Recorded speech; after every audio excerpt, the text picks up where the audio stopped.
This is the Sports Porch, Black and Gold, with your hosts, the Technical Director, the Grand Schwabini, and Hockey Jesus. Come on, Pittsburgh. Let's show a little Steelers, Penguins, and Pirates love. The Sports Porch Black and Gold starts now. There you go. There you have it. It is the Sports Porch Black and Gold coming to you live all over the world on Facebook, YouTube, and X. You can subscribe to us on YouTube at the Sports Porch Podcast and listen to the podcast right after the show. I'm going to drop it anywhere you get your friggin' podcasts. And we are also live on Radio PGH at radiopgh.com right now. Welcome back, Hockey Jesus. How are you doing tonight? I'm great, man. All this hockey going on. I got a show tonight. A lot of game fours tonight. So tonight really could make it or break it for about 3 teams. So all right. We're going to get to Hockey Jesus a little bit later on the NHL playoffs. The Grand Schwabini is below me, coming to us from his studio in Indiana Township. Fox Chapel. And of course, Hockey Jesus comes to us from the Greenfield studio. I am in the Monroeville, the basement studio, as our competition likes to call it, the basement studio. Chris Chata, Schwabini looks like the Prince of Darkness in a dark room. Yes, I am. How incredible, how timely is that comment? Because Schwabini's thinking about becoming Catholic. So, I mean, what can I say? Anyway, we're going to talk tonight because there's a lot of stuff has happened this past week. Obviously, the Steelers are in the news. The Pirates are in the news. Hockey playoffs are in the news. The draft is in the news here in Pittsburgh.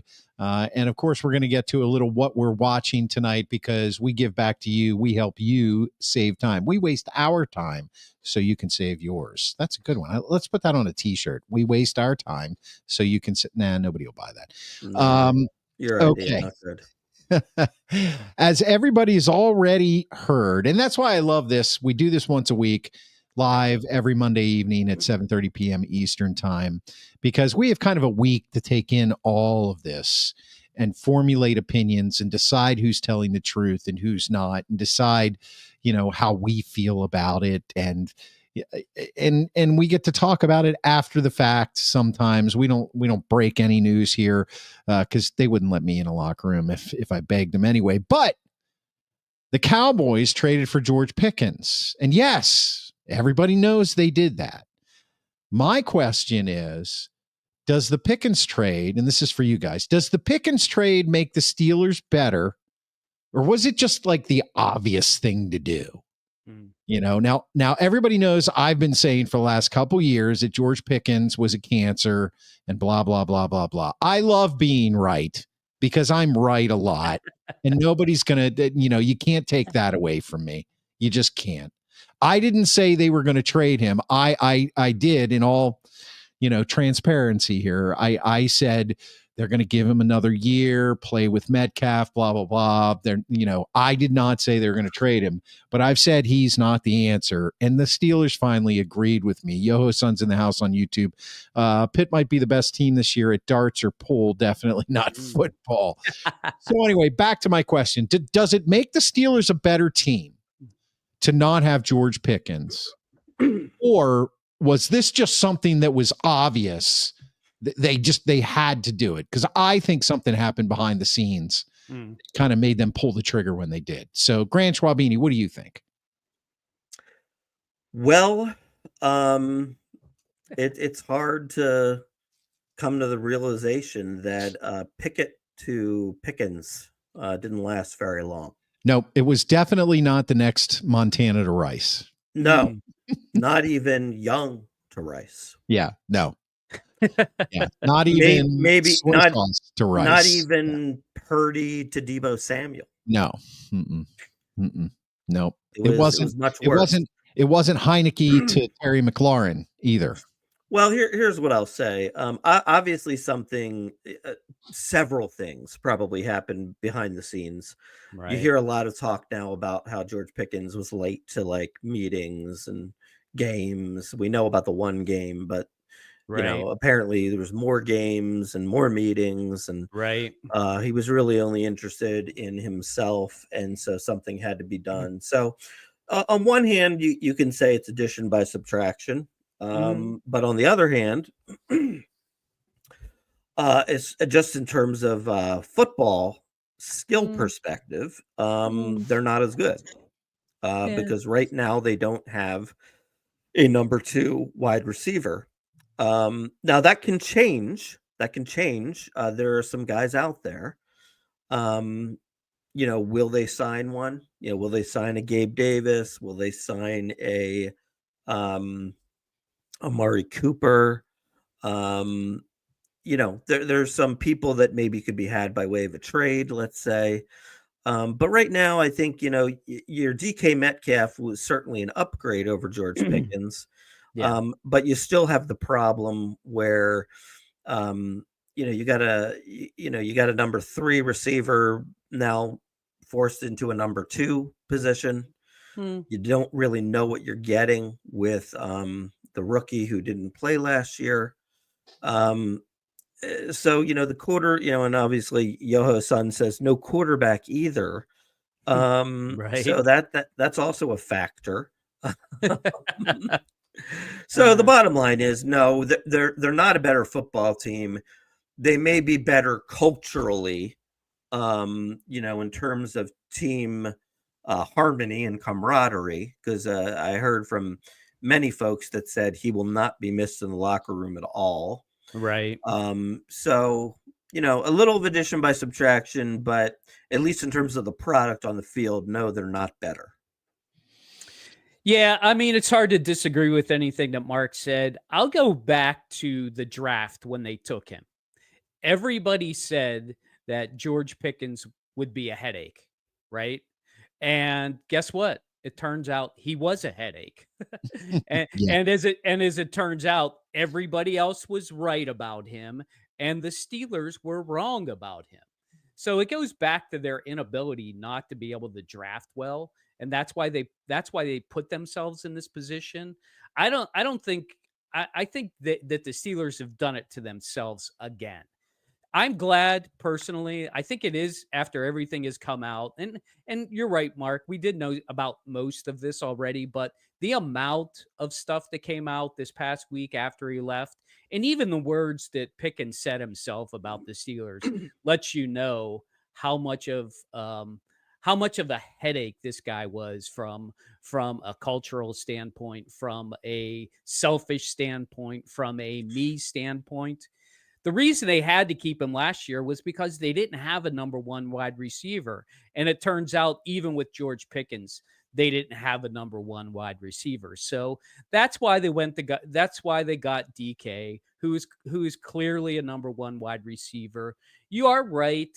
Their number two position now has taken a bit of a hit, but I can promise you that the Steelers think that Robert Woods, this Wilson guy from last year, and CA3 are perfectly fine.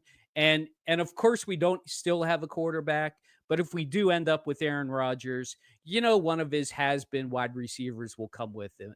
So Lazard. yeah, Lazard or somebody like that will show up, and he'll be just as good as the other guys. So, they basically will have 3 or 4 number 3 wide receivers to take over that 2 spot. Is that good enough on the Steelers offense? Probably. I mean, the Steelers offense isn't predicated on having to throw for 325 yards every game. So having a great number 2 isn't a big deal for them. I think it's more of a big deal that they went out and drafted a rookie running back to be able to go with the Gainwells and the running backs that they currently have on the roster. And they also did pick up another guy, Trey Sermon, this week. He was invited to camp, and they liked him so much they signed him to a 1-year deal. He's a Actually, no. you know He's a what? nobody. He's a nobody, I think. No, But you know what? I gotta be honest with you, Steve. He was an original draft pick of the Philadelphia Eagles. Okay. Either he was or he was on the Colts, and then he came right to the Eagles, or maybe he was on the Colts vice for a versa. while, and he was on the 49ers too. I'm telling you, man, the dude can run. The dude is actually pretty good. Now, I don't know that he's going to get a chance because you obviously got a high pick that you're counting on from Iowa, and then of course you got your two guys who are definitely going to be in Gainwell and Jalen Warren. Right. But I'm telling you, Trey Sermon can play, man. Whenever he came in a game, the limited times he did for the Eagles, he can run. I mean, I just think he's a guy who hasn't gotten an opportunity. But I mean, to get back to Pickens, I'm glad he's gone. And Chris, I have to admit, yes, you were correct. Thank you. That just makes me feel all full of grins and giggles. I have to say it, when it's true, and it's true. You had been speaking about how terrible Pickens was for this team since the day they drafted him, and I recognize that he had a talent that they needed, but clearly he was an absolute headache, and his talent didn't outperform his mouth.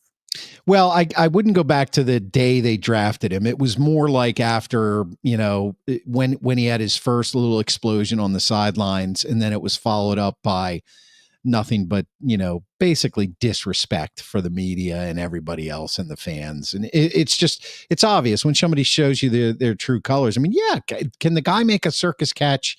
Absolutely he can. But here's the thing. This is, speaking to this directly, did the Steelers get better? Or, was this just obvious? I think the answer is no, they didn't get better. And yes, this was obvious. They had to do it. DK Metcalf last year, 66 receptions, 992 yards for a 15-yard average per catch and 5 touchdowns. George Pickens, 59 receptions for 900 yards, 15.3 average per catch and 3 touchdowns. Now, everybody that's saying that DK Metcalf comes in as a clear number one over Pickens, it's just not true. They have virtually the same statistics. You're talking about you're talking about two different teams. Hold on. That's like comparing apples to oranges. It's not. Hold on.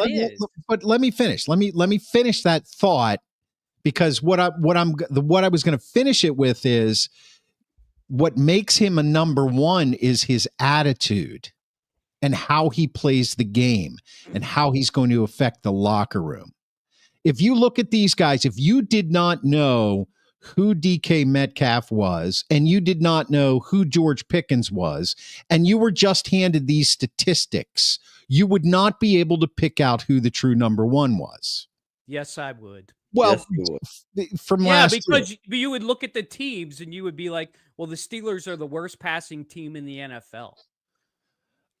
Yoho-san says, yeah, you can't compare fruit to fruit. Thank you, Yoho-san. Thank you, Yoho-san. Here they come. You can't put peanut butter on oranges, says Pat Offdrack. Listen, absolutely right. Listen, do I think that DK Metcalf is better than George Pickens? Hell yes. Do I think he's now clearly the number one? Hell yes. In terms of talent and statistics, I mean, DK's got a little bit longer career, not that much longer. He's just a better guy, and he's a better football player, and he's better for the locker room. But the problem, DK's also had 3 seasons over 1,000 yards, right? And in one of those seasons, he had 90 catches, and Pickens hasn't come close to that.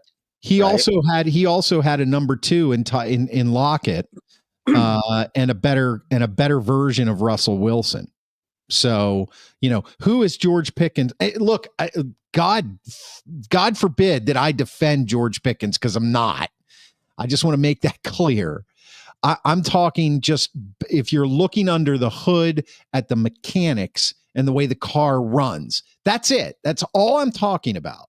What I'm saying is, I'm doing that too, and I'm saying that DK Metcalf had 1 year with 10 touchdowns, 1 year with 12 touchdowns. Mm-hmm.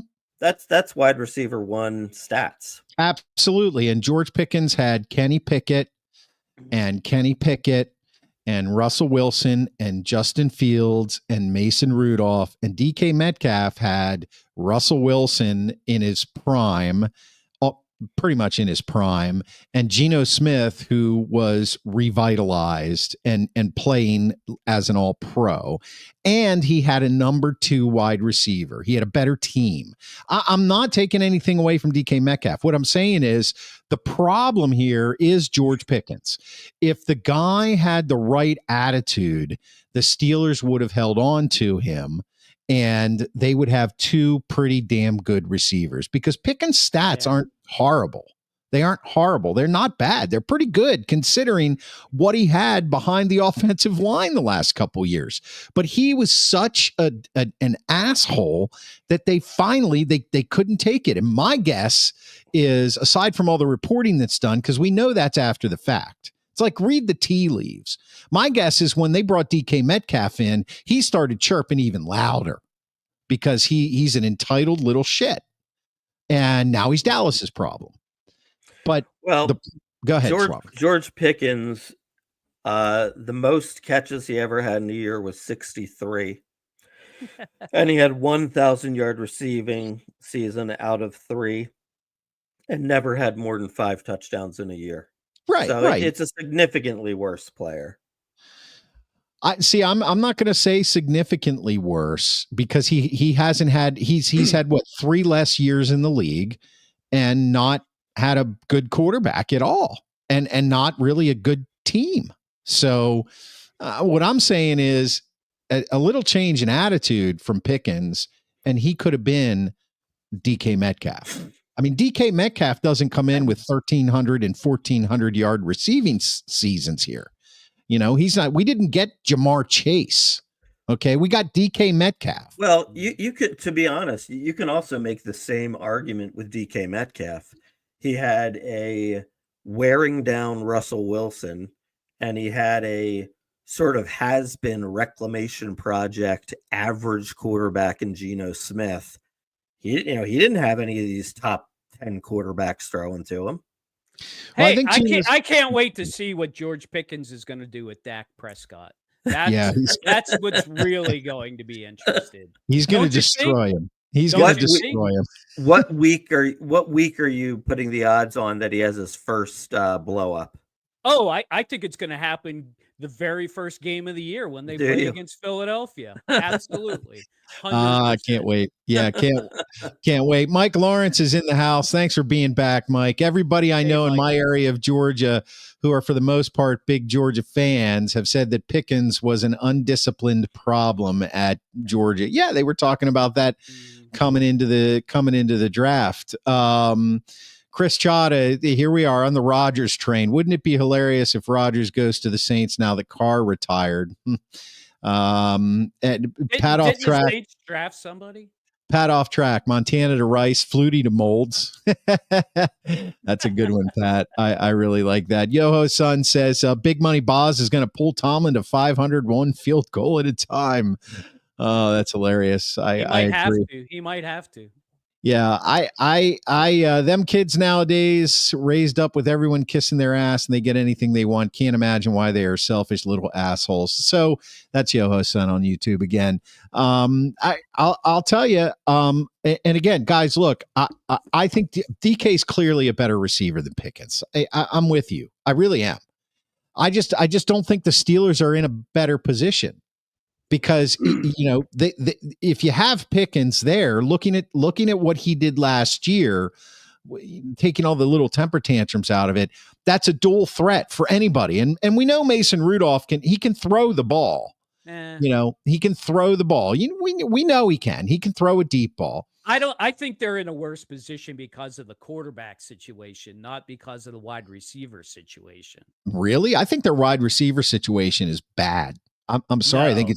I think they replaced a problem with a guy who's a little bit better receiver and definitely a better locker room guy. But who's number 2, 3, and 4? Who's throwing them the ball? That's the problem. Well, that's the problem. I think Rudolph. And you don't know how Wilson's going to be as a second-year rookie. You just don't know. I mean, he was a second-round pick last year.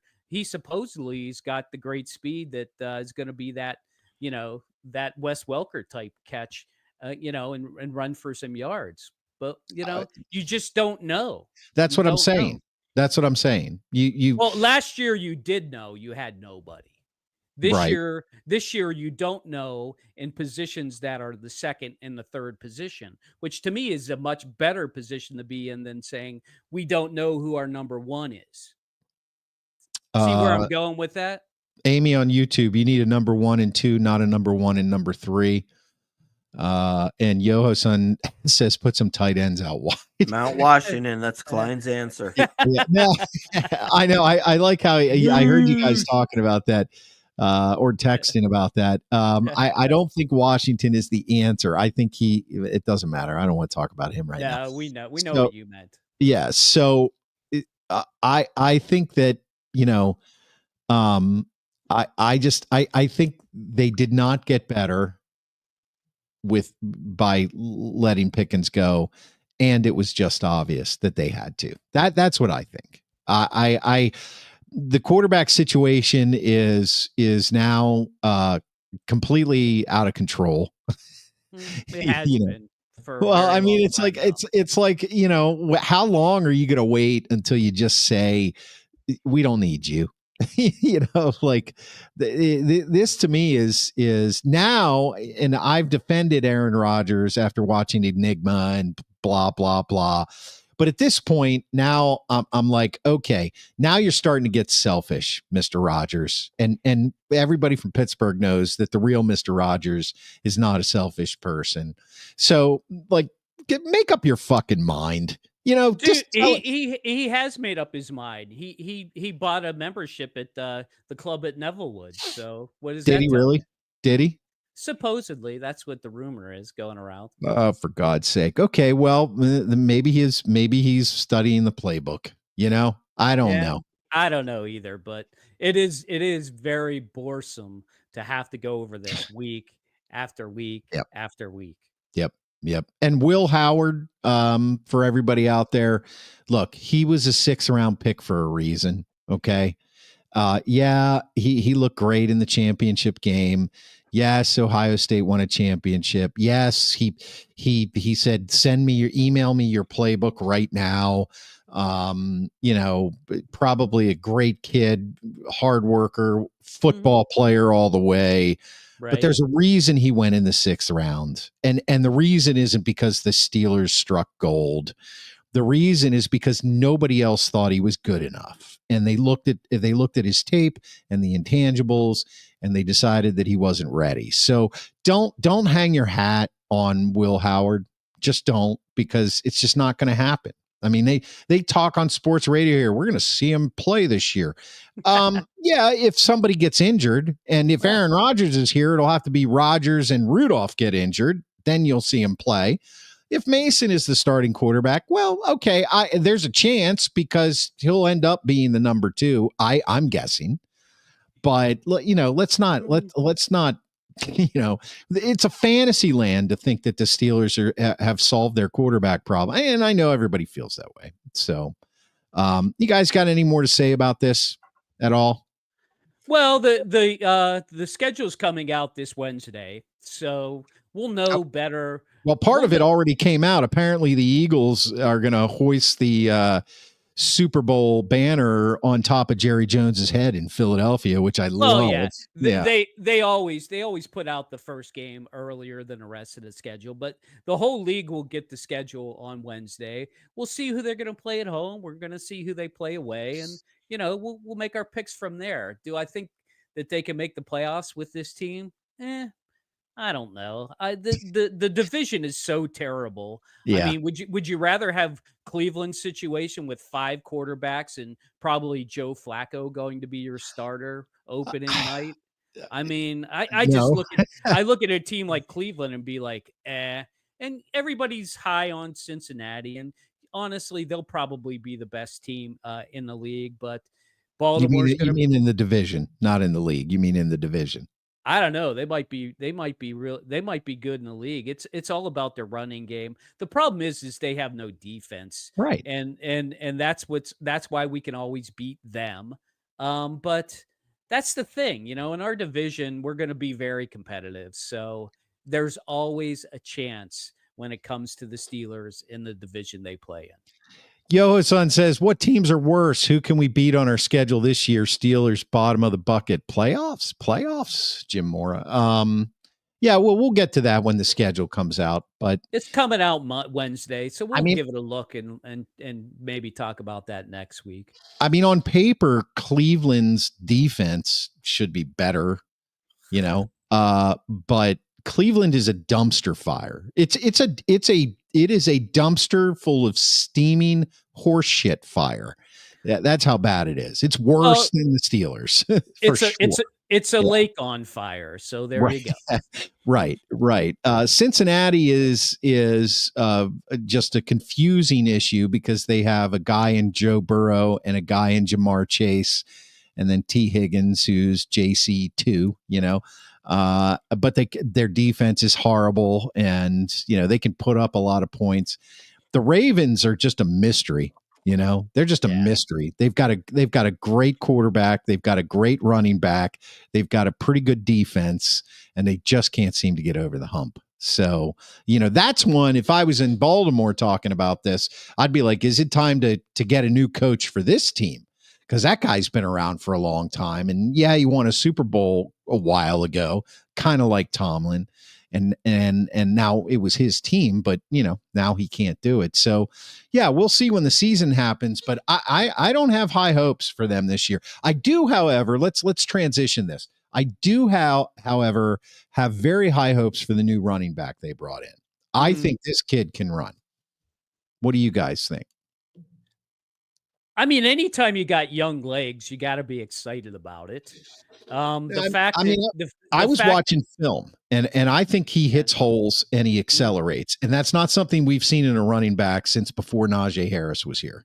Yeah, I mean, you're always excited about a young running back coming in. They didn't have to spend the first round pick on him. Let's just see how many touches he gets this year. The problem with Tomlin is he just doesn't like to put the guy back there and make him the workhorse. So the chances of us actually seeing what he can do this year are probably, maybe 60%, unfortunately. No, it's better than less than 50. Yeah, well, I mean, they did. God forbid he fumbles. We won't see him the rest of the game. Yeah, right. Well, he only had 3 fumbles, I think, in 3 years in college, and he only lost one of them. As soon as I saw that stat, that told me everything I needed to know. I mean, plus he's a pretty good running back. But what do you think, Grant Schwabini? I mean, I'm excited to see this kid run. There's no way they're going to press with Jaylen Warren as the number 1 back. There's just no way. I think they've got him penciled in as number 1. I hear what you're saying, Steve, and you've been right about Tomlin all along about this. Yeah. But, I think they're penciling him in. Yeah, I know. Are you reading the Pat off track comment? Yeah. Of course. He hits holes and accelerates. I thought this was a family show. Thanks, Pat. I enjoyed that. So, Grant Schwabini, come on, tell us what you think about what's his name? Kendrell Bell, Kendrell Greenwood, Caleb Johnson. Caleb Johnson. Yeah, whatever. Yeah. I mean, look, I don't really know. I mean, it's hard to predict with these guys. Yeah. Look, I mean, he played at Iowa. He played against good competition, and he put up, big numbers. Mm-hmm. And, to me, that sort of leads me to believe that there's a pretty good chance he's going to be able to have success in the NFL. But it's hard to say. I mean, like a lot of it depends on a couple of different things. Number one, how is the offensive line going to play this year? Exactly. Last year they were to me, I felt they were very up and down.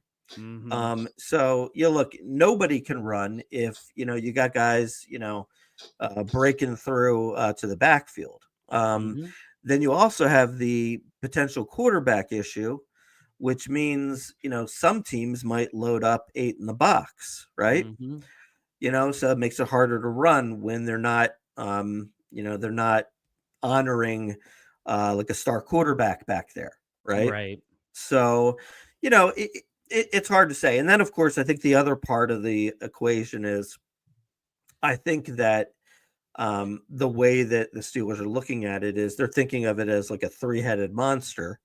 So I think all three backs are going to get a decent amount of carries. And so, look, I mean, if he gets 7 carries in a game and he doesn't break one, then you might have some games where it's like 7 carries, 14 yards, and you're like, what do we have here? It's not a perfect situation for him. It's not like he's walking into a situation with, a good quarterback that the defenses have to keep honest, great offensive line, or at least one great side that, he can run behind. And he's going to have to split time. He's not going to be given the majority of the playing time. So you factor all those things together and, he's really going to have to earn it to get more playing time. So I'm not ready to say that I think he's going to have a big year or anything. Do I think he'll turn out to be a good player? I do, but I think you might see more of it in year 2, maybe year 2, year 3. I think Grant Schwabini, he's going to be our number 1 pick in this year's NFL draft. There you go. I'm pushing for that. It's our number 1 running back. Yeah, I like him. I mean, I'm famous for making these calls, whether I'm right or wrong. That's the kiss of death, man. Don't make the call. So? We don't need another HOF from you. I'm not doing that. I'm just saying I like him. I took some time and I watched some tape of him at Iowa. He's not a Barry Sanders home run hitter. He's probably not going to break an 80-yard touchdown run. He's not a Clinton Portis, but he knows he's patient and he knows how to hit the hole. And when he hits the hole through the offensive line, he has got a pretty quick, first, second, and third step to get into that second level of the defense.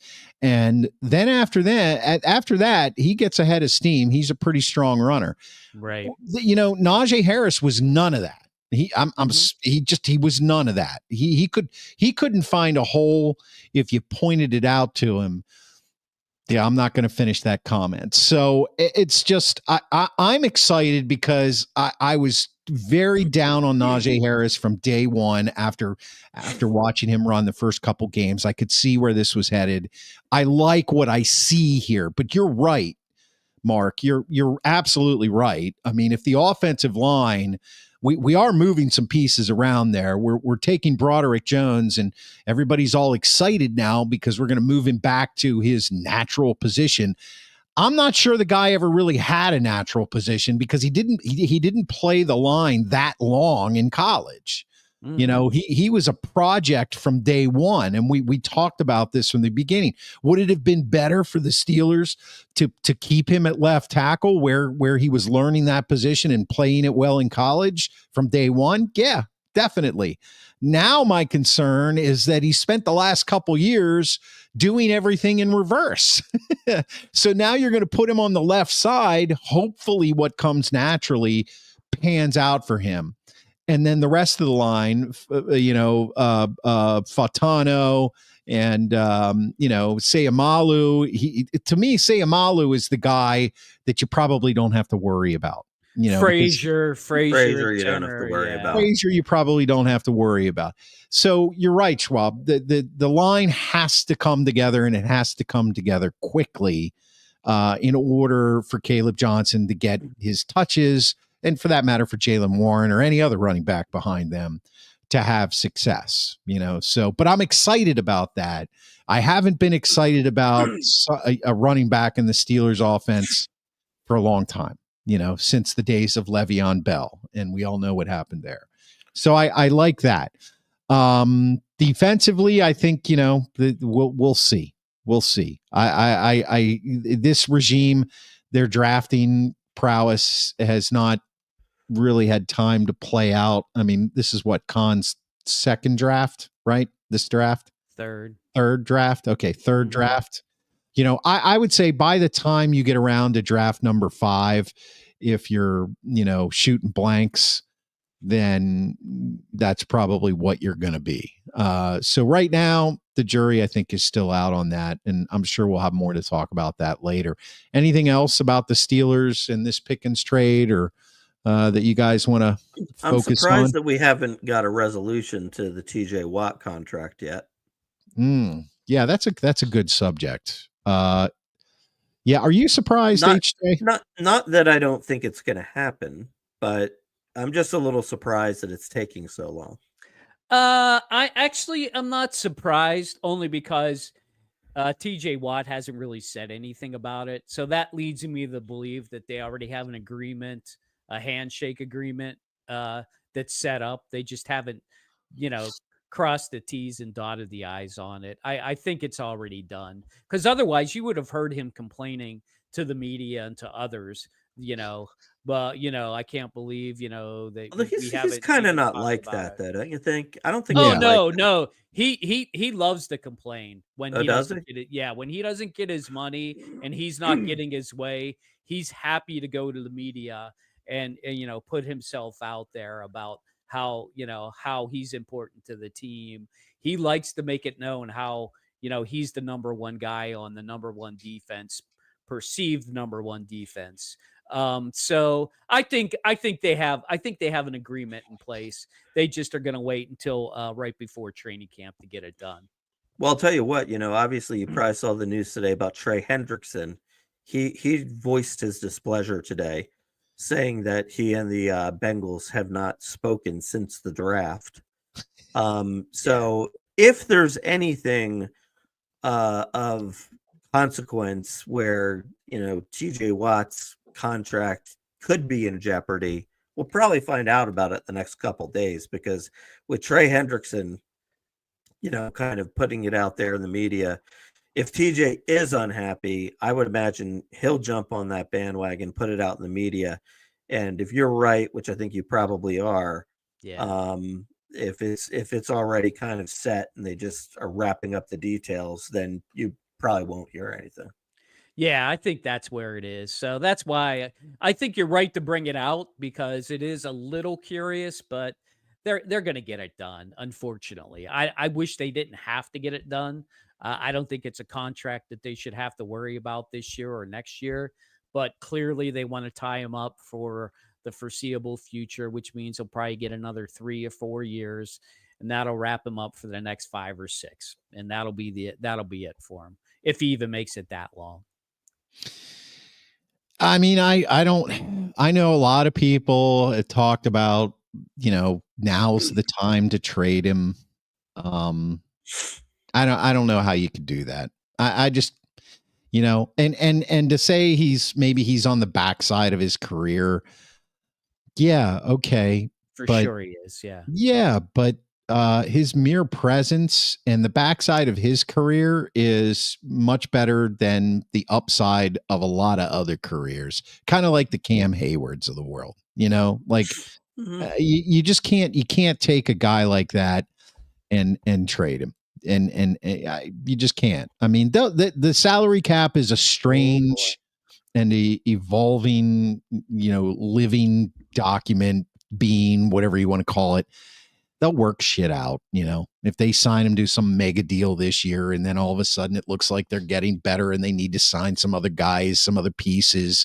They'll restructure and restructure and restructure and restructure, and they'll keep him around and he'll be productive and he's good. So, I'm with you, Steve. I think they probably have an agreement in place, or he would be saying something. He'd be chirping. The way he does things is he's not disrespectful, but he makes it known that there's some things happening he'd like to get done. Right. That's pretty much how he does it. So I'll tell you what, I wish the Steelers spend as much energy on TJ Watt as they did in the quarterback position. To me, that would yield better benefits for the team and for playoff wins. But you mean the opposite, as much energy on the quarterback position as they do on TJ Watt. Yeah, you're watching too much hockey right now, HJ. Be present. Be in the show. 2-0 Carolina. Okay, listen, if you're watching us on X right now, X at the Sports Porch 1, the Sports Porch #1, I want to thank you for being here. And if you get a chance, hop over to YouTube at the Sports Porch Podcast. Subscribe to us there. Our channel's starting to grow. We're going to try to move everything over to X and YouTube in the coming year. And hopefully we're going to be at the NFL Draft. We'll probably have more to talk about that later on. Not in this show, but in another one. You can catch the podcast on the iHeartRadio app, Apple Podcasts, Spotify, or anywhere you get your freaking podcasts. And we are always live every Monday at 7:30 p.m. Eastern Time. RadioPGH.com. That's our internet radio station. You can listen to us. Usually we replay the show every day at around 9 a.m. and like 10 p.m. if you want to just catch the show. Radio PGH. We do have a comment here. Terry Thompson on YouTube. Thanks for being here, Terry. Hit that subscribe and notification button. What the hell is Pittsburgh doing at the quarterback position? Woo! Your guess is as good as ours. They're messing it up, Terry, like they have the last 4 years. Yep. So sad after Big Ben, he follows that up with Pat off track now. He's going to help us transition here. I want Kutch on the Phillies in September. You might get your wish. But I'm not so sure the Grant Schwabini wants Kutch on the Phillies. No, he was actually a pretty good role player a couple of years ago when he was on the team. But right, I don't know. He's okay. Yeah. I mean, he's just an average guy now. He is. He is average at best. Everybody also knows that Shelton is out. The Pirates fired him. My question is, Shelton is gone. What now? Yay. What now? What do we do? What are we doing? My whole take on the whole thing was, I mean, what's the point? There's not, you could put the best manager in charge of the Pirates and they're not going to have a winning record. They're just not. Right. I mean, maybe the best manager could improve them by 5 or 6 games or 7 games. I don't know. But I mean, seriously, right. The talent's just not there on the team. I mean, so you're basically making somebody the fall guy. And yeah, does he make some bad decisions here and there? Sure. But also, what's he really left with, in terms of making those decisions? Did you see though that, I mean, and you're right, he is the fall guy, 100%. You're right about that. But he had the 3rd worst record in Major League Baseball percentage-wise with his win percentage in the years that he coached.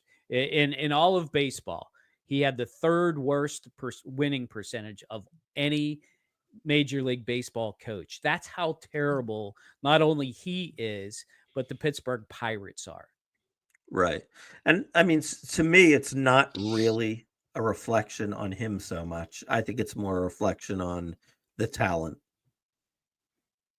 It's so Chris Chada says the Pirates to Nashville stories are not true, right? I've seen this story in a few places.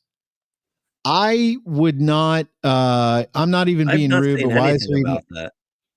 Yeah, Emery's going back here. Why is there even a question asking, did we get better? This is about the Steelers. How do we get better? Where did we get better? The same receivers we had last year. Enough. Go back and watch that. Thanks for being here, Emery. Hit the subscribe button. Chris Chada, Skeens and IKF were pretty blunt about their feelings. I was surprised. Neither sugarcoated things. How can you? Yeah. The new manager, Don Kelly. I'm reading his Wikipedia page right now. He's a Pittsburgh guy, right?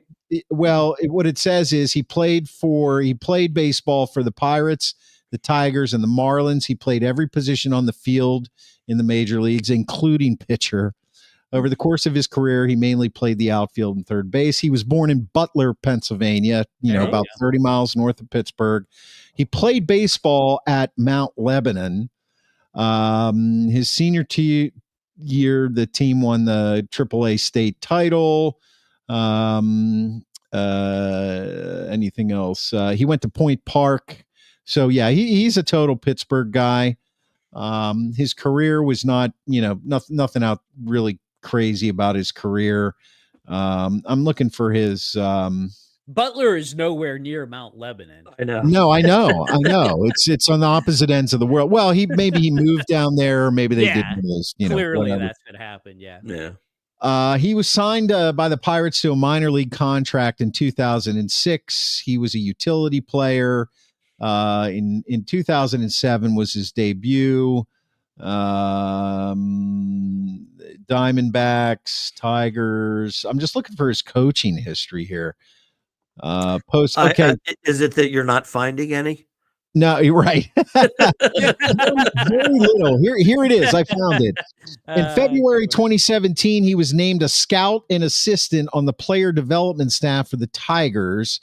And then later that year, he was promoted to a major league scout for the Tigers. Then he was named the Houston Astros first base coach in 2018. And in 2019, he's been with the Pirates since then. He was a bench coach. So no, not a lot, no managerial experience whatsoever. Good for the hometown boy. But like you said, Schwaber, what does it solve? You know, I mean, but I think they had like you were saying, Steve, his record, Shelton's record spoke for itself. You had to fire him. I mean, but as in true Pirates fashion, you know, they should have fired him 2 years ago. So, but, you know, and you bring in this guy. Why do you bring in this guy? Because it's easy. It's easy. It truly can't get much worse. I mean, could they lose 15 straight games? I mean, yeah, that would be worse, but you get my drift. And the talent around him. Go ahead, Schwaber. I think the most ridiculous comment made was that Nutting, the owner, said that the move was made because it's about winning now. Yeah. You know, right. Another nugget from Bob Nutting, you know, right. I mean, please, God, sell the team. Please, Bob Nutting, sell the fucking team. Okay. Here's my concern. Now, this is a gut instinct. It has no basis in reality. None. But I think it's entirely possible that Nutting is tanking this whole thing because he wants some other sweetheart deal and he thinks that he can take this team somewhere else. That's what I think. Maybe that might be true. That's what I'm saying. Now I'm not lending any credence to the Nashville stories because in truth, I haven't read them. I've been too busy to catch up on, you know, possibilities for that. But I'm gonna look it up now and see if I can find something about it. Well, that'd be good for me to then talk about what I wanted to talk about, which is what does Major League Baseball care if the Pirates suck? They don't. Major League Baseball doesn't care if the Pirates suck. They don't care if Nutting isn't spending money. True. Major League Baseball wants the Yankees and the Dodgers to be in the World Series every year after year. And whether the Pirates make the playoffs or not, they could give two shits. They care nothing about the Pirates. So the fact that Nutting has turned the Pirates into a farcical, they don't even care. And that's the problem with the sport right now, is that they only care who makes the playoffs and what the ratings are like so that they can continue to pump money into their coffers through basically watching the game. And the other thing is the city's never going to play hardball with Nutting because even though they may only average 16.5 to make it on the North Shore, that's a lot more than anything else they could put on the North Shore as far as entertainment concerns. So they'll take what they can get. So they're never going to say to Nutting, hey, you know, before you sign another lease at PNC Park, the best park in the major leagues, you know, you have to guarantee that you're going to spend, you know, not in the bottom 10, but somewhere in the upper, you know, 20 of Major League Baseball salary. He would never agree to that. And he would say, well, I'll just move him to Nashville instead. And that's what happens. He's got the total upper hand on this. There's no reason for him to sell. and everybody is just pissed about it. And Right.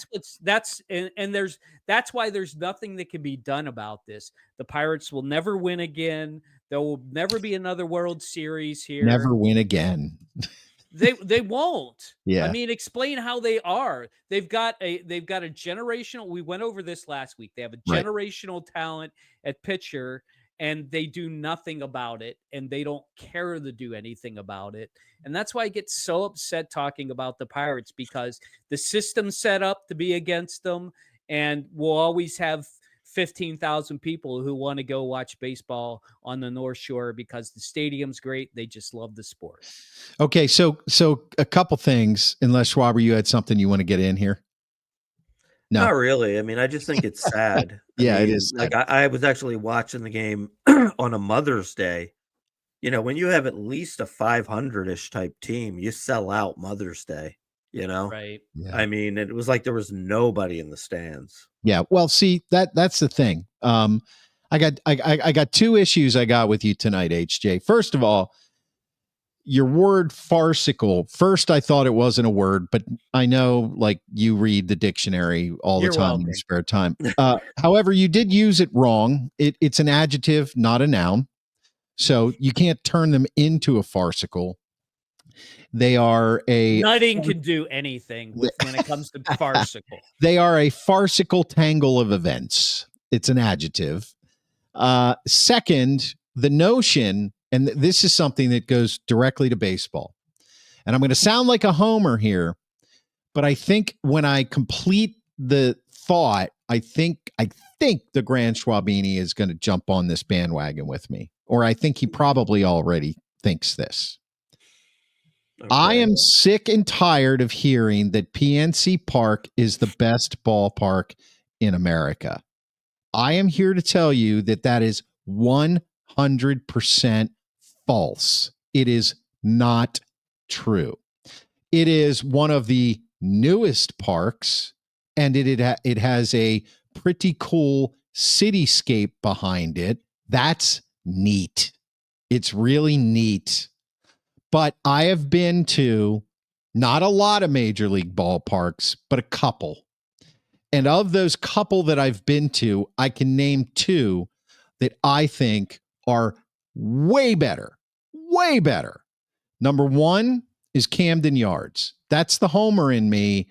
But Camden Yards in 1991 started off the renaissance of ballparks, and it still holds true. It's got the city of Baltimore behind it. It's got the warehouse. It's got the harbor. And home plate is about 200 yards from where Babe Ruth was born. Number two is Wrigley Field. You can't beat a game in Wrigley Field. I went to many games with Schwaber, and Wrigley Field fucking blows away PNC Park, even when the Cubs sucked. Sorry, it's just not true. And the reason that it's not true is when the Cubs suck, they sell out Wrigley Field anyway. When the Pirates suck, I've already seen the goddamn skyline, and I don't need to eat the stupid fucking crab fries that have nothing to do with Pittsburgh. And how many Quaker steak and lube wings can you have? The place went goddamn bankrupt. And let's put potatoes. Why don't we put a little dollop of goose shit in a pierogi and serve it down there? Okay, they're stealing your fucking money is what they're doing. You can get that view by standing next to the park. You don't have to go in it. No, okay? You can't. It's bullshit. It is not the greatest park. It would be one of the greatest parks if they put a fucking winner on the field. That would change things dramatically. But do you think I want to go hang out in a boat in the fucking Allegheny River, where it's been shown that human waste is part of the water there because our sewer pipes are so decrepit in this disgusting city that you want to go swimming down there? You know, you want to get drunk and swallow urine and hope some asshole named O'Neill Cruz hits a ball into the fucking disgusting river. You're telling me that's a great ballpark? Like, Listen, guys. Look, it's time to bring it. All right, it's time to fucking bring it. I'm tired of these sports shows around here constantly kissing all these teams' asses when they suck.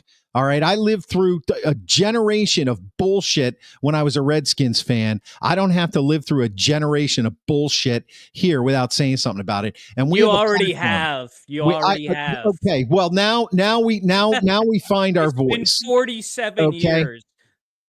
Right. It's been a long time, longer than I've been here 32. It's already been a generation. I love Schwaber's reaction. He's just dying. He can't believe I'm saying what I'm saying.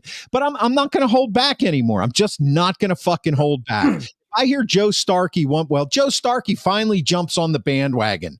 Finally jumps on the bandwagon. All these assholes that are out there, secretly viewing our podcast and secretly listening to our podcast and then stealing our fucking ideas and then holding it out there as if they're the grand, not the grand Schwabini. Nobody can be that, but as if they somehow understood all of this shit from day one. Open your fucking eyes. Okay. Sports in this town sucks right now. It fucking sucks. The Penguins have the best shot. They have the best shot because they have a professional ownership group, which isn't even from Pittsburgh anymore, by the way. But that doesn't matter in professional sports. There's no goddamn loyalty at all. All right. The Steelers are owned by a third generation silver spoon licking asshole who doesn't really care because what he says is, well, we haven't had a losing season in a long time. I mean, that's pretty good. And you compare us to this and compare us to that and compare us to this. Where's the fucking trophy? All right. Isn't that what we're supposed to do? We're supposed to win the trophy. At the end of the year, we don't have a parade for 10-7. Okay? And the maybe Pirates we should. Maybe we should.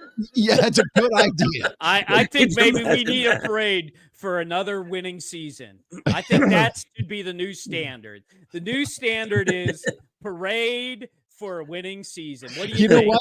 We're going to do that. I think that's what we need to do. If the Pirates have a winning season, well, fuck, we should just shut down the whole city for a week. I'll tell you what, if the Pirates have a winning season, I'll start drinking again for one day. We'll have some fun that one day. All right. We'll get that little pedal bike thing that, you know what I mean? They put the kegs on that pedal bike thing. Mm-hmm. What a piece of shit that is. Well, let's go to Pittsburgh so we can ride a bicycle and drink and, what the fuck, man? This is ridiculous. Hey, don't knock it if you haven't tried it. The TD has gone off the deep end. Here we go. Yo, son, a few weeks back, you wanted to buy the ballpark. Now it's a flaming shit poo. Wow. No, a few weeks back, we didn't want to buy the ballpark. We were going to start a GoFundMe to buy the Pirates, but we decided that we would probably come up a few billion short. So, why put the effort in when you know you're going to fail?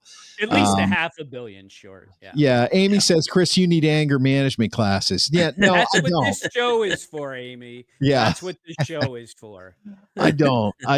You know what's happening is I think what's happening is my anger. Too much caffeine. No, not today. Actually, I was no Trader Joe's for us. I think this is what's happening. I did have a Trader Joe's snack. I ate the Trader Joe's snack I had for us tonight. Of course. Thanks. Yeah, great. Yeah. And damn, I can't wait. I can't wait for the analysis of that. Yeah, I'm not giving it because you guys, you'll get yours next week. I fucking buy it all the time, so you bring one home. Anyway, so you don't work at Trader Joe's. We don't work there. It's not our thing. I mean, can you feel what I'm saying, though? I mean, seriously, it's frustration. It's frustration. It's bad. I get your frustration, but you shouldn't take it out on a really nice stadium. I'm not taking it out on the really nice stadium. You did. You need to apologize to PNC Park right now.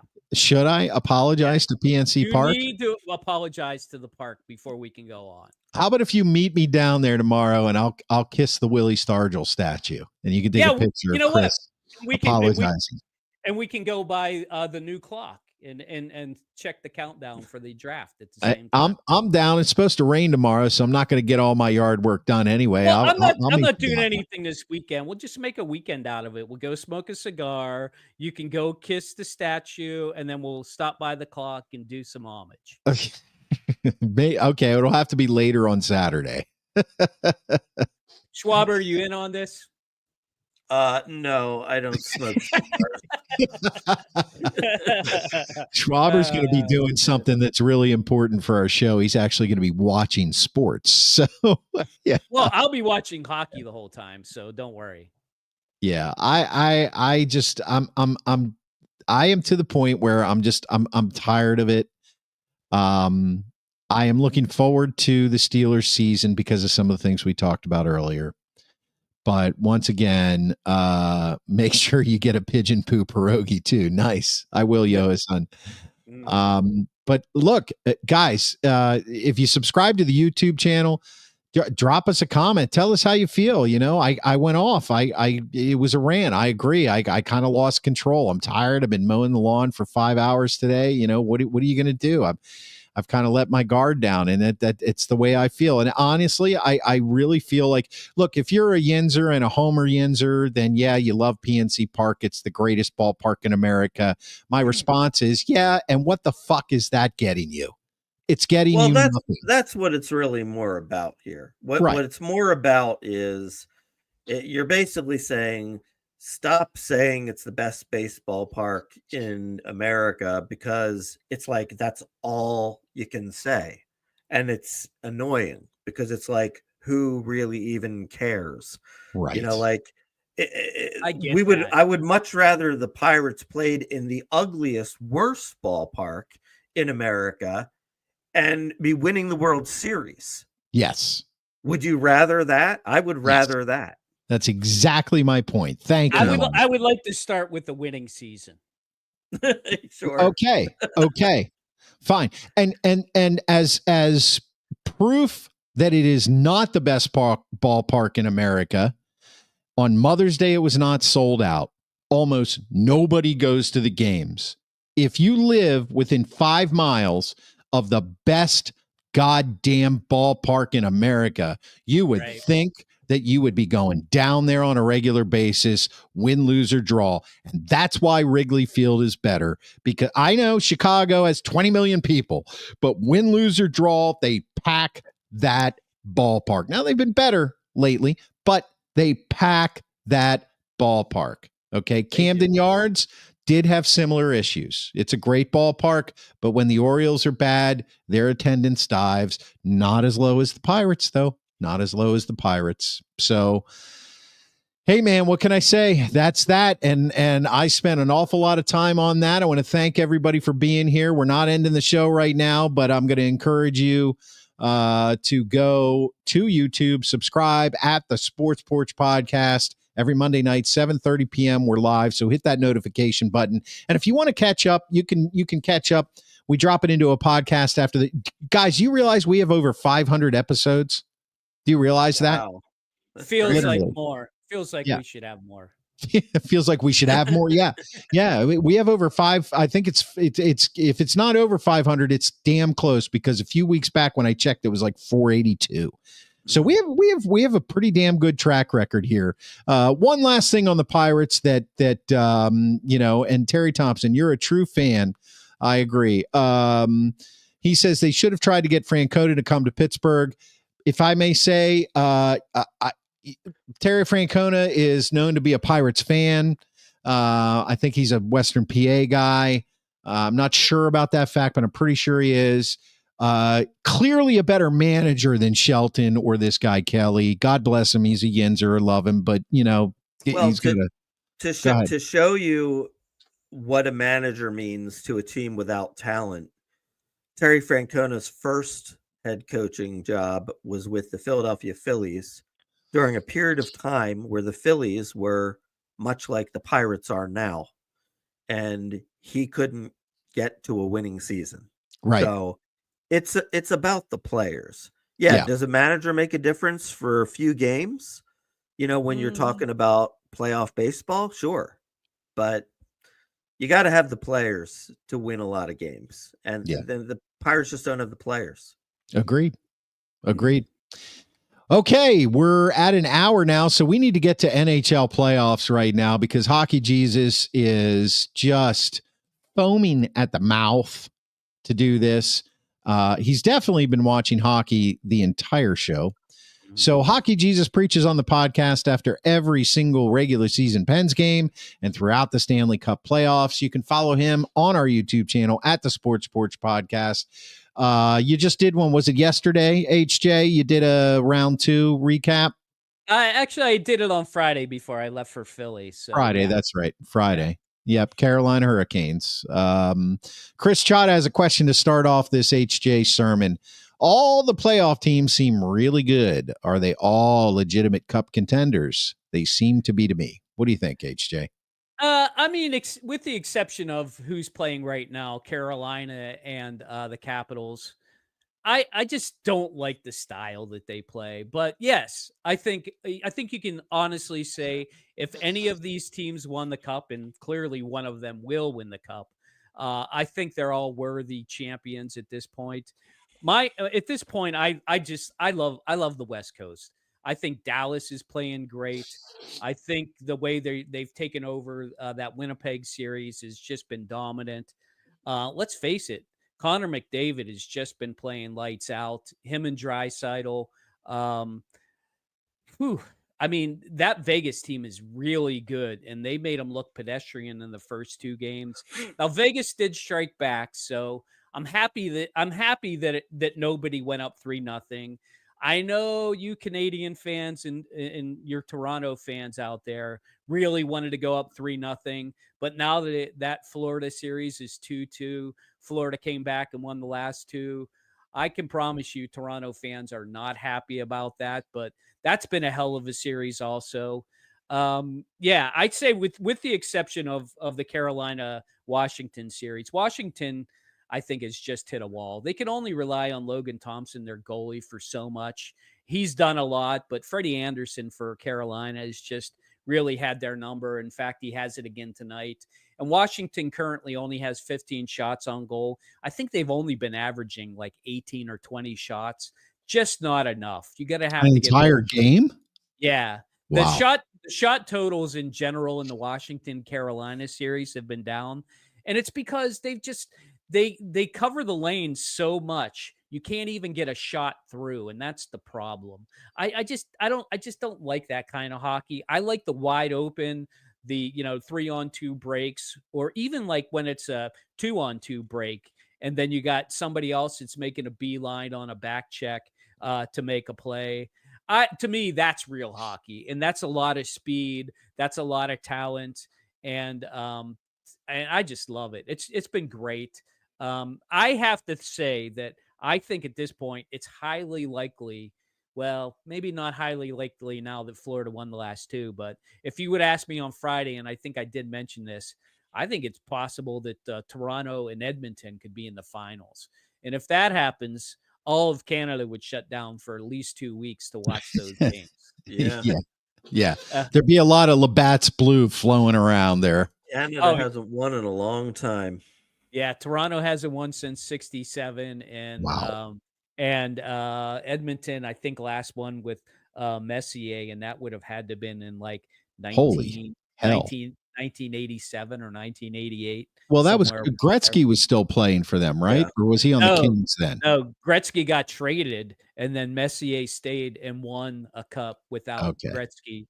And then he went to the Rangers, right? And then they won a cup too. And then right. he won another cup, yeah, with the Rangers. Exactly. He looks like an alien to me, Mark Messier. Doesn't he look a little alien like? He's absolutely part alien, 100%. Gotcha. And I don't know if you clearly don't watch, but if you were on TBS earlier, they had Pat Maroon. He's got hair. I swear he looks like a werewolf. His hair is like back like this, and he kind of has a mullet because it's shaved on the side. But he's got this big beard. I swear to God, dude, he looks like a werewolf. I think he's part werewolf. Yep.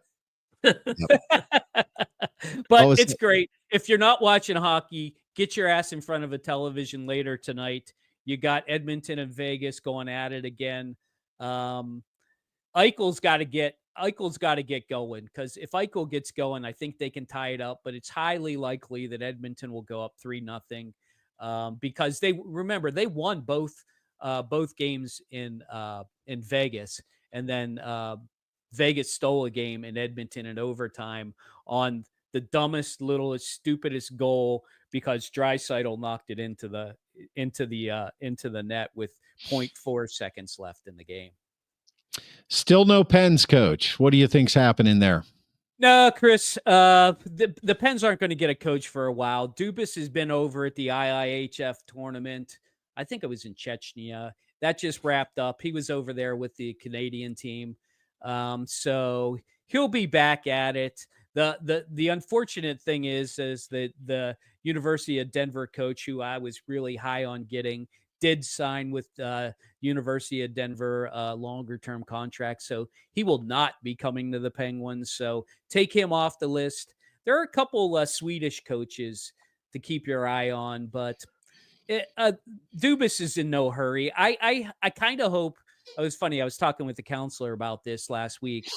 We're hoping generally that they get a coach before the end of the hockey playoffs, because then that way they can roll into the draft and they can start getting going as soon as possible. If they wait longer than that, I think it's going to be a problem. So I'm hoping that before June, let's make it my birthday, before June 12th, that the Penguins will have a coach. That gives them 4 weeks to find somebody. I think they probably already have a short list. I haven't heard that they've interviewed anybody yet, so I would say that's going to be happening here in the next few weeks. Well, that's great. This has been Hockey Jesus. When's our next update coming, HJ? Wednesday, for sure. 100%. Okay. Did you already mention that? No, I didn't mention it because, right. I mean, it really depends. If everybody goes up and it's all tied 2-2 after tonight, I may sneak one in tomorrow night, actually. If the energy pops into you. Yeah, well, I mean, I'm afraid that if I wait too long, then we'll know one of the teams that will already be in the Western Conference Finals, or maybe even the Eastern Conference Finals. Because if Carolina wins tonight, they go up 3-1 on the Capitals. So that'll be all she wrote for the Capitals if Carolina holds on to this 2-0 lead. Okay, that was HJ, Hockey Jesus. He preaches on the podcast after every Pens game during the regular season and throughout the Stanley Cup playoffs. You can subscribe to him at the Sports Porch podcast on YouTube. And, of course, you can find the Sports Porch, the actual podcast, on the iHeartRadio app, Apple Podcasts, Spotify, or anywhere you get your fucking podcasts. I mean, I'm not even going to do the pirate anymore. I feel like I give pirates a bad name. You know, I mean, pirates are supposed to steal victories. You know, they steal victory from the jaws of defeat. They pillage. That's right. And it's time to pillage. And, you know, for our NBA fans right now, believe it or not, your TD has Boston and the Knicks on right now. The Knicks are up 2-1, but Boston, with a minute left in the second quarter, they've got about a 12-point lead, but that means nothing in today's NBA. So correct. We will see what happens there. Hey, before we move on to what we're watching, HJ, do you want to tease the US Open here? Oh, yeah. So I was checking out my Rolodex the other night. I pulled it out. I was spinning it around. And I found a name that you guys will not know, but I can tell you that we have the premier hockey guy coming on the week of the U.S. Open. Hockey guy?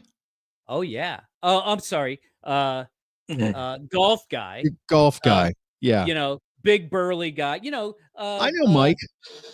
Let's see. Who was the big guy? Statler? Wasn't he the big guy? Yeah, the walrus. The walrus. Yeah, right? He kind of looks like him.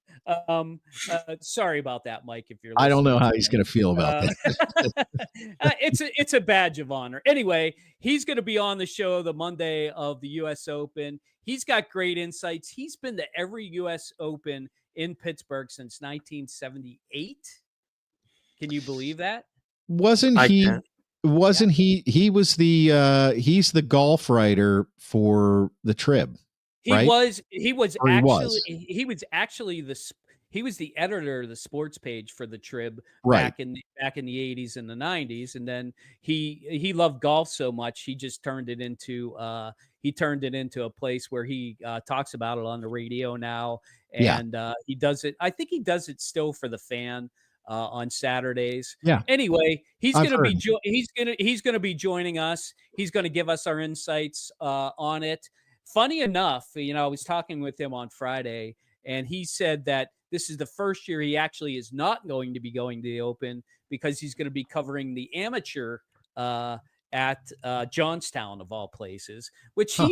he actually is thrilled about, because he said he'd be one of 1,000, media people up at Oakmont.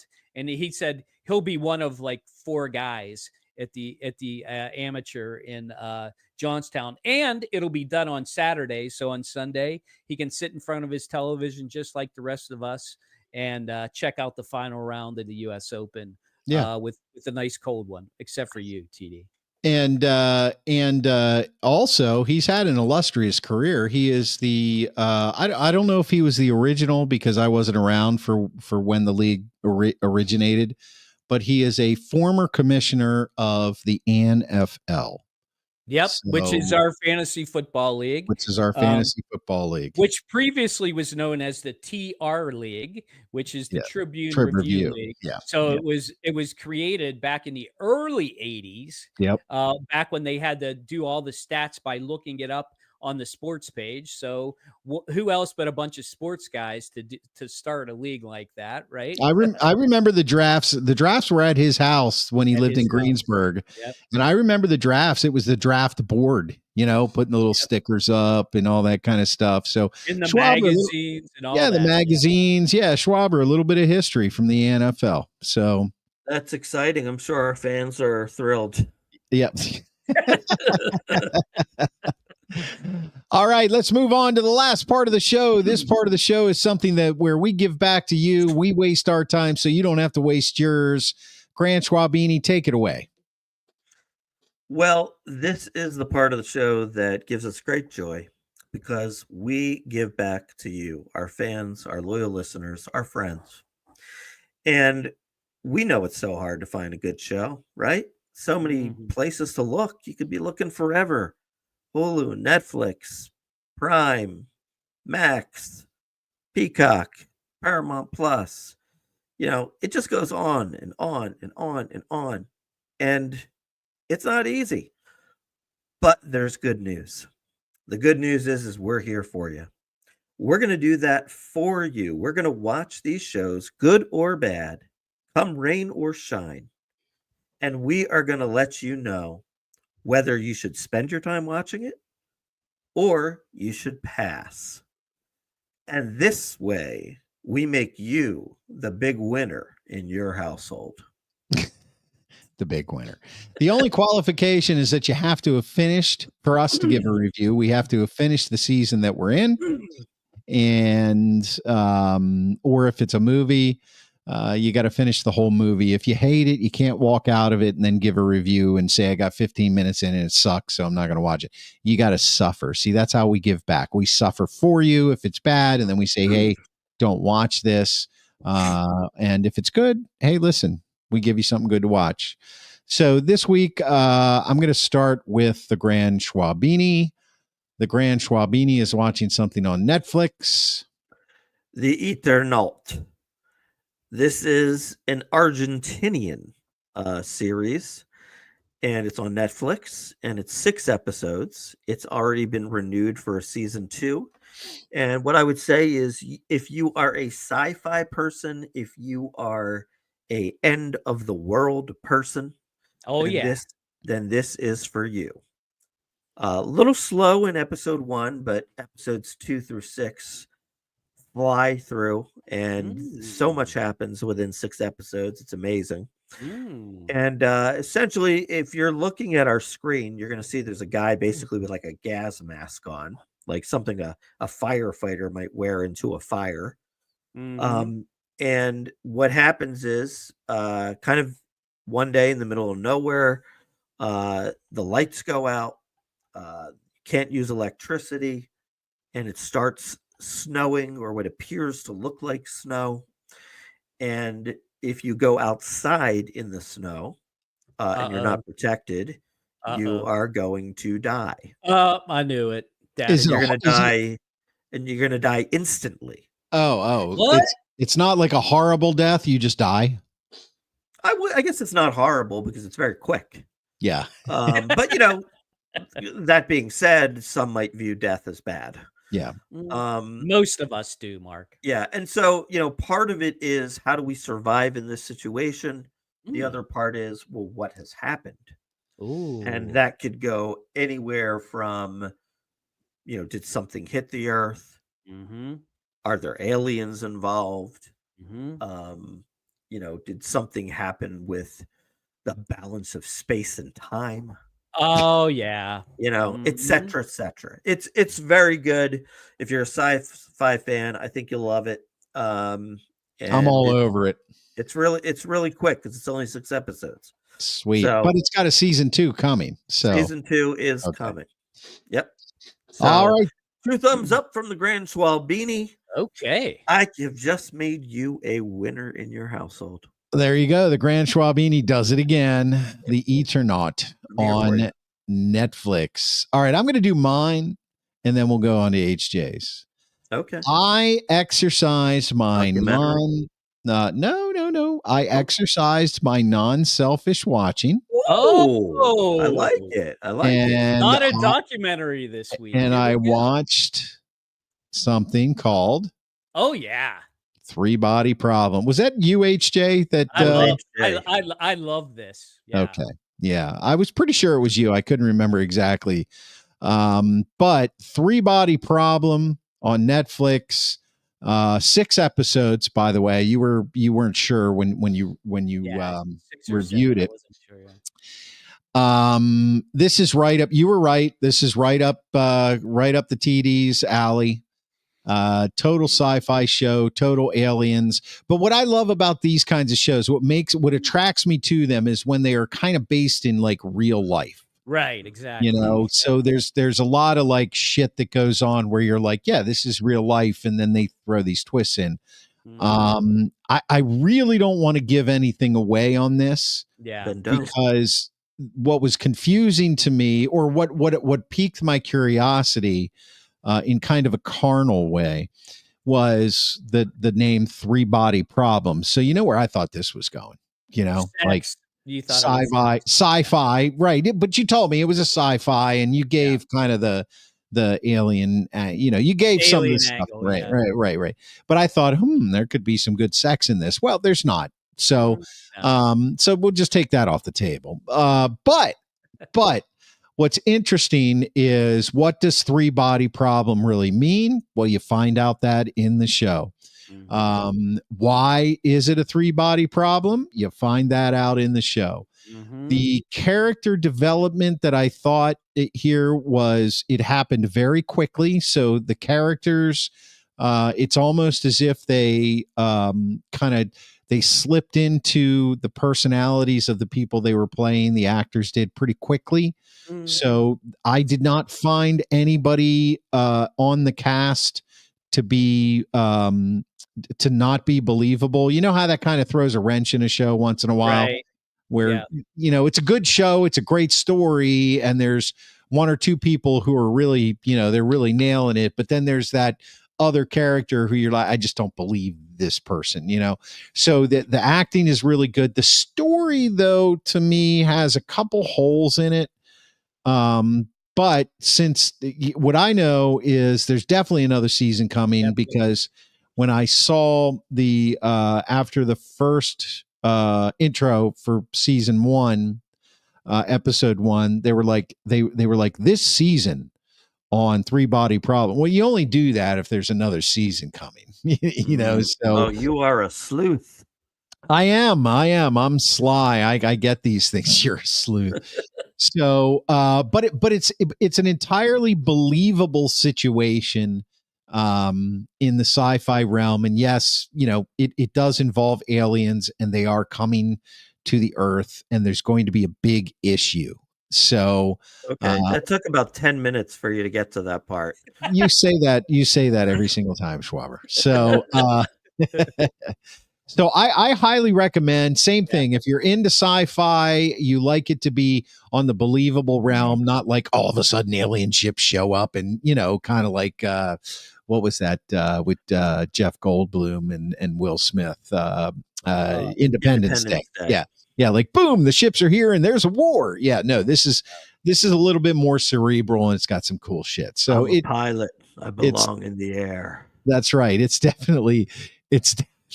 it's definitely worth watching.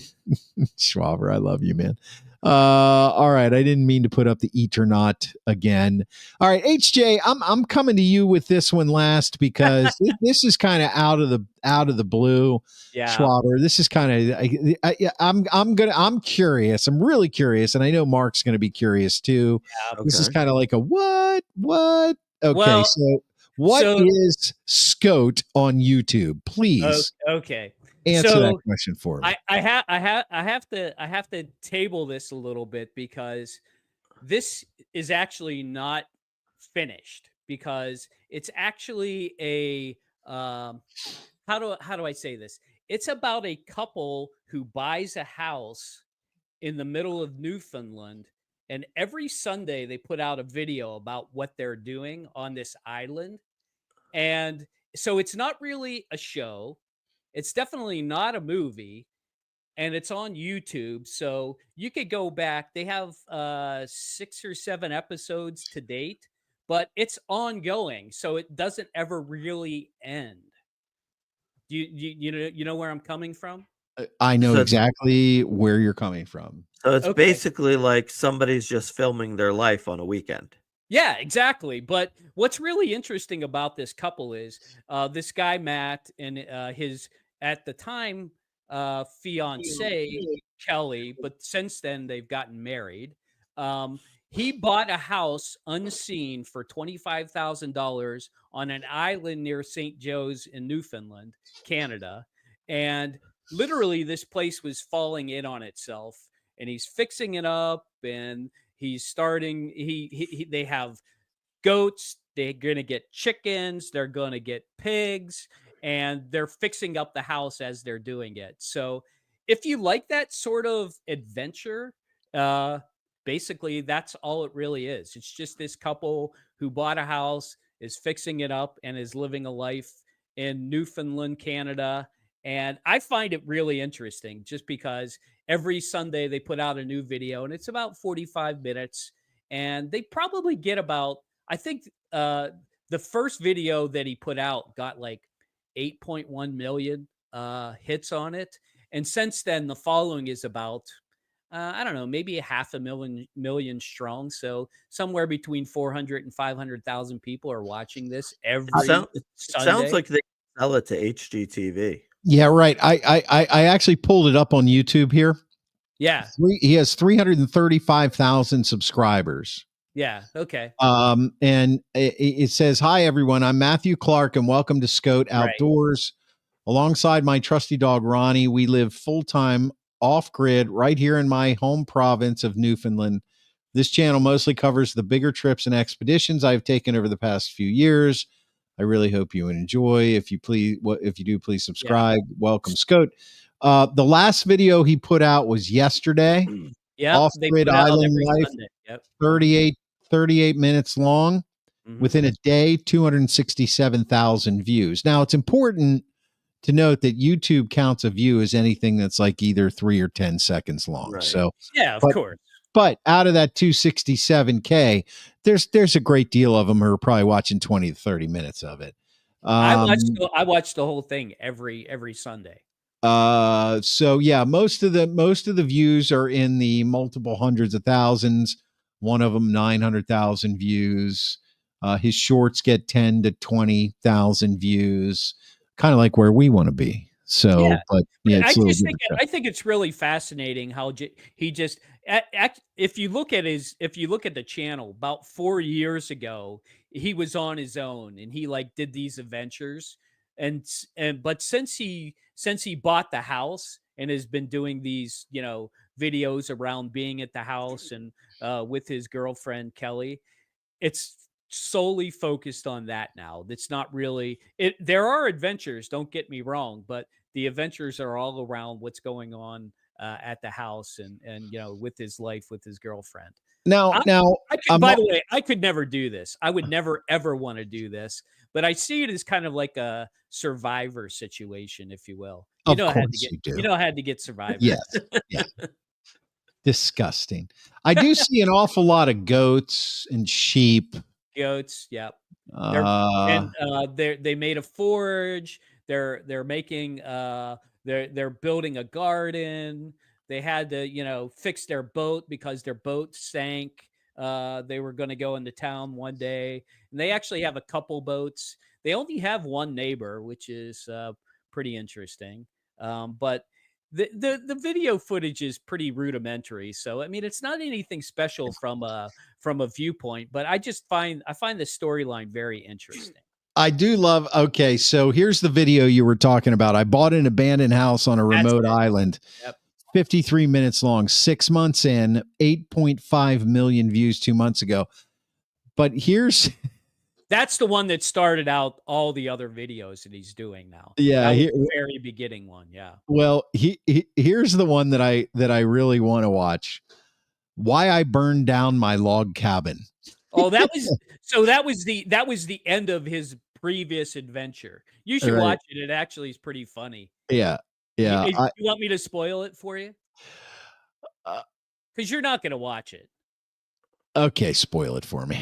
He had to burn it down because he built it on somebody's property. He couldn't just knock it down. He just wanted to burn it down. No, because the guy didn't want it up. So in order to knock it down, it would have taken a long time. So he's like, "Fuck it, I'll just burn the thing." Hey, that sounds like a great idea for PNC Park. Yep. Burn that motherfucker down. There you go. All righty. It's a great song. All right, and here we are, folks, at the end of another transformational show on the Sports Porch Black and Gold. I want to thank you for watching us. If you did on YouTube, please subscribe at the Sports Porch Podcast. Hit the notifications button. Thank you for watching us on X. I appreciate it. Facebook, as always, we are there every Monday night at 7:30 p.m. Eastern Time. And as soon as this show shuts off, I'm going to swear a little bit, and then I'm going to drop the podcast on the iHeartRadio app, Apple Podcasts, Spotify, or anywhere you get your friggin' podcasts.